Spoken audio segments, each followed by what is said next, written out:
Start. नमस्कार प्यारे साथियों, मैं कुमार मुन्ना आप सभी को स्वागत करता हूं KMGS ग्लोबल क्लासेस में। तो आज फिर से हम अब लोग अपना देखेंगे PYQ के बारे में, यानी प्रीवियस ईयर के बारे में आज फिर शुरुआत करेंगे। बीच में टॉपिक वाला क्वेश्चन चल रहा था, टॉपिक वाइज आज चलेगा फिर से प्रीवियस ईयर क्वेश्चन, क्योंकि जितना भी प्रीवियस ईयर क्वेश्चन करेंगे भाई उतना ही हम लोग एग्ज़ाम के नज़दीक जाएंगे। और हमारा एग्ज़ाम लगभग और 28 दिन या 30 दिन बचा है, लगभग मान लीजिए एक महीना बचा है, ठीक ना। तो देखेंगे आज का हमारा क्वेश्चन क्या होगा। देखेंगे पहला क्वेश्चन, अशोक के शिलालेख को सर्वप्रथम किसने पढ़ा था। यहाँ मोस्ट VVI क्वेश्चन आज का शुरुआते में है, लगाइए स्टार। यहाँ पर क्या है, मोस्ट VVI क्वेश्चन। यहाँ पूछ रहा है हमारा क्वेश्चन कि अशोक के शिलालेख को सर्वप्रथम किसने पढ़ा था। तो इसका सही आंसर देखेंगे हम लोग, पहले ऑप्शन देख ले फिर टिक करेंगे आंसर।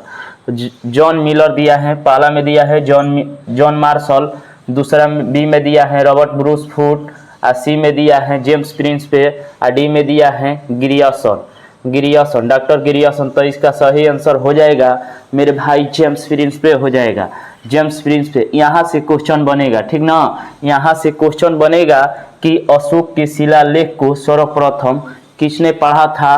तो जेम्स प्रिंसपे ने पढ़ा था। किसने पढ़ा था? जेम्स प्रिंसपे। आप पूछेगा अशोक के शिलालेख को, यहाँ से मोस्ट VVI क्वेश्चन बनेगा कि अशोक के शिलालेख को सर्वप्रथम किसने खोजा था। तो यहाँ हो जाएगा पी पैंथलर हो जाएगा, पी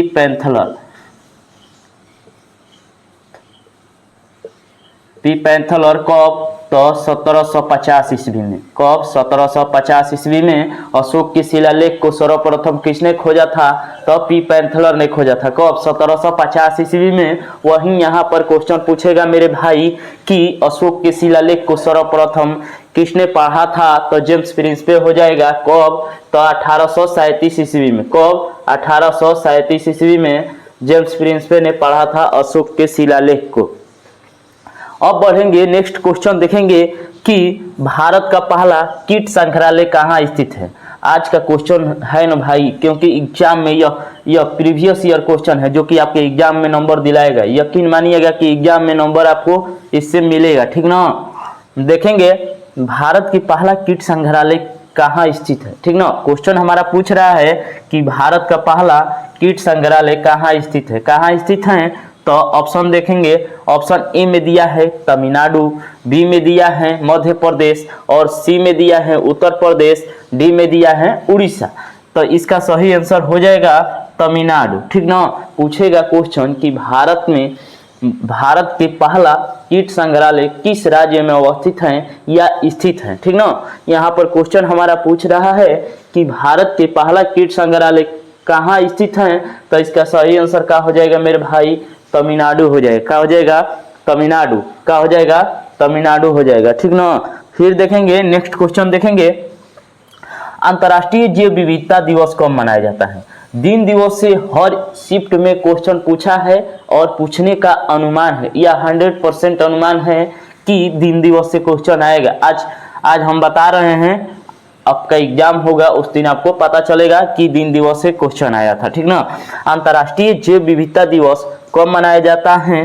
तो ऑप्शन ए में दिया है 22 मई, बी में दिया है 21 मई, सी में दिया है 23 मई, और डी में दिया है 24 मई। तो इसका सही आंसर हो जाएगा मेरे भाई 22 मई हो जाएगा। क्या हो जाएगा? 22 मई हो जाएगा अंतर्राष्ट्रीय जैव विविधता दिवस। पूछेगा क्वेश्चन अंतर्राष्ट्रीय जैव विविधता दिवस कब मनाया जाता है। तो 22 मई को मनाया जाता है। कब मनाया जाता है? 22 मई को मनाया जाता है। और अगला देखेंगे क्वेश्चन, टीपू सुल्तान की राजधानी कहाँ थी। पूछेगा क्वेश्चन टीपू सुल्तान थे। पहले तो यहाँ से क्वेश्चन बनेगा कि टीपू सुल्तान की राजधानी कहाँ थी, ठीक ना। टीपू सुल्तान की राजधानी कहाँ थी। तो ऑप्शन ए में दिया है मंगलोर, बी में दिया है श्रीरंगपट्टनम, सी में दिया है मद्रास, और डी में दिया है पुणे। तो यहाँ हो जाएगा श्रीरंगपट्टनम। यहाँ से क्वेश्चन बनेगा, मोस्ट VVI क्वेश्चन बनेगा। मैं बोल दे रहा हूँ कि पूछेगा टीपू सुल्तान कहाँ के शासक थे। पहले तो यहाँ से क्वेश्चन बनेगा मेरे भाई कि टीपू सुल्तान कहाँ के शासक थे? तो मैसूर के शासक थे, ठीक ना, मैसूर के शासक थे, ठीक ना। उसके झंडा पर किस जानवर का चिन्ह था या किसका चित्र था? तो शेर का चिन्ह था। किसका था? शेर का चिन्ह था। पूछेगा यहाँ से क्वेश्चन, टीपू सुल्तान कहाँ के शासक था? तो मैसूर के शासक था। इनकी राजधानी कहाँ थी? तो श्रीरंगपट्टनम थी। कहाँ थी? श्रीरंगपट्टनम थी। का टीपू सुल्तान की राजधानी कहाँ थी? श्रीरंगपट्टनम थी, ठीक ना। अब देखेंगे नेक्स्ट क्वेश्चन, देखेंगे भारत में श्वेत क्रांति के जनक। मोस्ट वीवीआई क्वेश्चन आज का क्या है? मोस्ट वीवीआई क्वेश्चन है आज का। मोस्ट वीवीआई क्वेश्चन क्या है? भारत में श्वेत क्रांति के जनक कौन है? तो ऑप्शन ए में दिया है एम स्वामीनाथन, बी में दिया है नॉर्मन बोरलॉग, सी में दिया है वर्गीज कुरियन और डी में दिया है इनमें से कोई नहीं। तो इसका सही आंसर हो जाएगा मेरे भाई वर्गीज कुरियन हो जाएगा। क्या हो जाएगा? वर्गीज कुरियन हो जाएगा। वहीं यहाँ से क्वेश्चन मोस्ट वीवीआई बनेगा कि भारत में हरित क्रांति के जनक किसको कहा जाता है? तो एम एस स्वामीनाथन को कहा जाता है। किसको कहा जाता है मेरे भाई? एम एस स्वामीनाथन को कहा जाता है। वहीं यहाँ से मोस्ट वीवीआई क्वेश्चन बनेगा कि विश्व में हरित क्रांति के जनक किसे कहा जाता है? तो नॉर्मन बोरलॉग को कहा जाता है। किसको कहा जाता है? नॉर्मन बोरलॉग को कहा जाता है विश्व में हरित क्रांति के जनक। वहीं भारत में पूछेगा तो एम एस स्वामीनाथन को कहा जाता है। वहीं पूछेगा कि श्वेत क्रांति के जनक किसे कहा जाता है?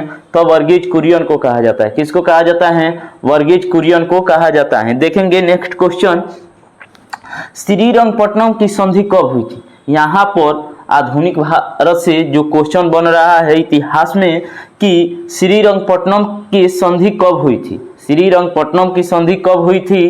तो इसको हम लोग पहले देखेंगे ऑप्शन, उसके बाद करेंगे टिक आंसर, ठीक ना।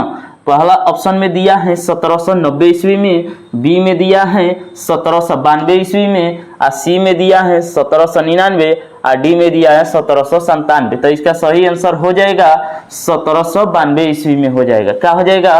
1792 ईस्वी में हो जाएगा श्रीरंगपट्टनम की संधि। यहाँ पर क्वेश्चन मोस्ट वीवीआई है कि यहाँ पर श्रीरंगपट्टनम की संधि कब हुआ था? तो 1792 ईस्वी में हुआ था। कब हुआ था? 1792 ईस्वी में हुआ था। वहीं पूछेगा टीपू सुल्तान की मृत्यु कब हुआ था? तो चतुर्थ आंग्ल मैसूर युद्ध में हुआ था। तो कब हुआ था? तो भाई यहाँ पर हुआ था 1799 ईस्वी में। टीपू सुल्तान की मृत्यु कब हुआ था? तो 1799 ईस्वी में हुआ था। चतुर्थ आंग्ल मैसूर युद्ध में हुआ था, ठीक ना। देखेंगे नेक्स्ट क्वेश्चन, स्टेफेनाइड किस धातु के अयस्क हैं? स्टेफेनाइड किस धातु के अयस्क हैं? तो ऑप्शन ए में दिया है सोना, बी में दिया है चांदी, सी में दिया है लोहा और डी में दिया है टीन। तो यहाँ पर हो जाएगा चांदी का अयस्क। क्या हो जाएगा? स्टेफेनाइड किसका अयस्क है? तो चांदी का अयस्क है। चांदी का एक और अयस्क है अर्जेंटाइन। अर्जेंटाइन पूछेगा किसका अयस्क है? तो चांदी का अयस्क है, ठीक ना। चांदी का अयस्क पूछेगा तो स्फेनाइड और अर्जेंटाइन, स्फेनाइड और अर्जेंटाइन किसका अयस्क है? चांदी का अयस्क है। किसका है? चांदी का अयस्क है। वहीं पूछेगा सोना के अयस्क, सोना के अयस्क पूछेगा तो कालवेराइट, कालवेराइट किसका अयस्क है? सोना के हैं। सिल्वेनाइट किसका अयस्क है? सोना के हैं। सिल्वेनाइट, कालवेराइट किसका अयस्क है? सोना के हैं। मोस्ट वीवीआई क्वेश्चन है। सोना को कहाँ से सूचित किया जाता है? AU से किया जाता है सूचित, ठीक ना। सोना के अयस्क पूछेगा कालवेराइट और सिल्वेनाइट। सोना के अयस्क क्या हैं? कालवेराइट और सिल्वेनाइट सोना के अयस्क हैं। वहीं पूछेगा चांदी के अयस्क रूबी सिल्वर हो जाएगा, ठीक ना। रूबी सिल्वर चांदी का अयस्क है। स्फेनाइट किसका अयस्क है? तो चांदी का अयस्क है। अर्जेंटाइन किसका अयस्क है? तो चांदी का अयस्क है। अब देखेंगे लोहा के, लोहा के अयस्क हैं haematite, magnetite, siderite. Haematite, magnetite और सीडेराइट किसका अयस्क हैं? तो लोहा के हैं। किसका है? लोहा के हैं। यहाँ क्वेश्चन अयस्क से पूछा है तो पूछेगा कि लोहा के अयस्क के नाम बताए, ठीक ना। उसमें 4 गो ऑप्शन दिया रहेगा जिसमें 3 गो ऑप्शन अलग रहेगा और एक ऑप्शन रहेगा जो लोहा के अयस्क होगा। यहाँ पर ऑप्शन सी में दिया है लोहा के अयस्क के बारे में कि हेमाटाइट, मैग्नेटाइट और सीडेराइट, ये किसका अयस्क है? तो सब तीनों ये क्या हैं? लोहा के अयस्क है। वहीं टीन के पूछेगा तो कीसेराइट, मोस्ट वीवीआई हैं। कीसेराइट किसका अयस्क हैं? तो टीन के हैं। कीसेराइट पूछेगा अयस्क किसका है? तो टीन के हैं। टीन के अयस्क का नाम बताएं तो कीसेराइट। आज का लास्ट क्वेश्चन होगा कि पराकलन समिति में कितने सदस्य होते हैं? जो पराकलन समिति है उसमें कितने सदस्य होते हैं? तो ऑप्शन ए में दिया है 30, बी में दिया है 29, सी में दिया है 28 और डी में दिया है 18। तो यहाँ हो जाएगा आंसर 30 हो जाएगा। पराकलन समिति में 30 सदस्य होते हैं। सबसे बड़ा समिति पूछेगा तो कौन हो जाएगा? पराकलन समिति हो जाएगा, ठीक ना। पराकलन समिति में कितना सदस्य होते हैं? तो 30 सदस्य होते हैं। तो आज का यही था सेशन, मोस्ट वीवीआई PYQ था, जो कि आपके परीक्षा में बार बार दोहराया गया यह क्वेश्चन है और दोहराने का और फिर दोहराएगा। तो आज का यही मोस्ट वीवीआई जो कि आपके परीक्षा में नंबर दिलाएगा, ठीक ना। जितना हम लोग प्रीवियस ईयर क्वेश्चन करेंगे उतना ही एग्जाम के नज़दीक जाएंगे और हमारा एग्जाम बहुत कम समय बचा है, इसी में हम लोग का अपना रिजल्ट भी लाना है, ठीक ना। तो ज़्यादा नहीं कहेंगे और करेंगे अपने बारी का विराम। तो मिलेंगे अगले वीडियो में, तब के लव यू, थैंक यू, जय हिंद, जय भारत।